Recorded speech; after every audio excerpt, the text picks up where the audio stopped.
Hello everyone, welcome to this video on my channel. Hope everyone's doing good, hope everyone's doing well. The England World Cup squad came out today, or yesterday if the video somehow processed where I had to upload the video the following day. But whatever, the squad's come out. I've certainly had my thoughts and I'll just get right into it. So goalkeepers, Jordan Pickford, Nick Pope, Aaron Ramsdale, fairly what we would have expected.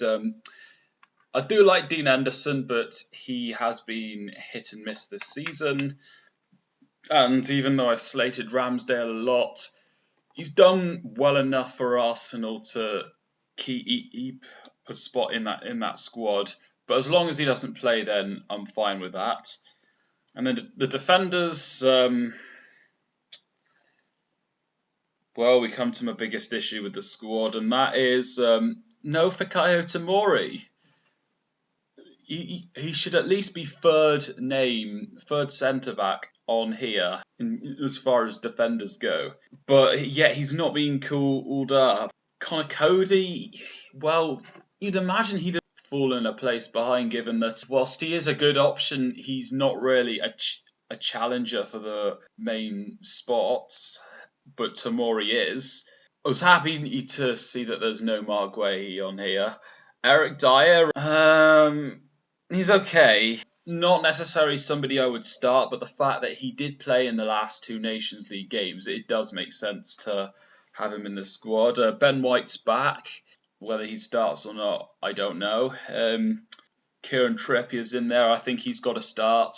Kyle Walker, I think, will probably be available for the Wales game. Let's get on to the midfielders. Bellingham and Rice, of course, have to start. I know a lot of people aren't going to be satisfied with having Calvin Phillips, but there's not really anybody else that I would consider as a particularly good step-up option to Bellingham and Rice. Obviously, Phillips, as Southgate said, won't be playing 90 minutes by any stretch of the imagination.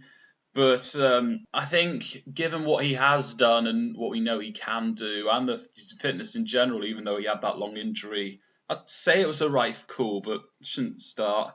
Henderson as well, I think he just sort of shows where we are with our midfielders if we've got to call up Jordan Henderson, but he's not the worst option out there. Of course, Mount and Foden in there too, some great options. Foden definitely should start. Conor Gallagher. This is a player I didn't want to see be called up.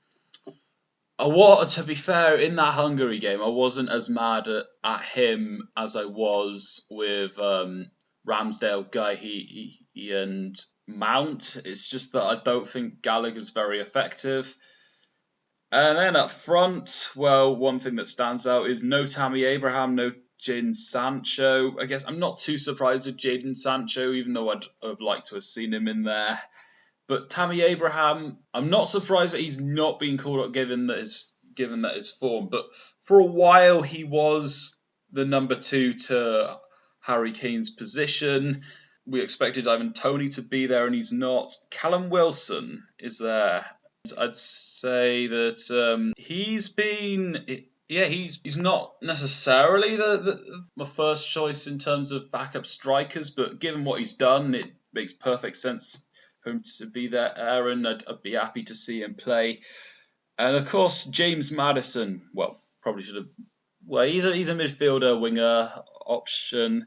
Again, congratulations for him on getting back into the squad. He's had a very good season so far. Wasn't necessarily sure if Rashford was going to get back in, but he has. It is a good squad overall, but there's one, maybe 2 or 3 absences that should have been in this squad.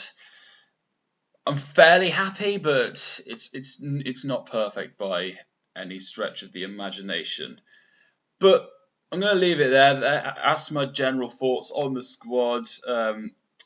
I'm happy to answer questions. Leave your thoughts in the comments on this video, and yeah, let's see what this England team can do in Qatar.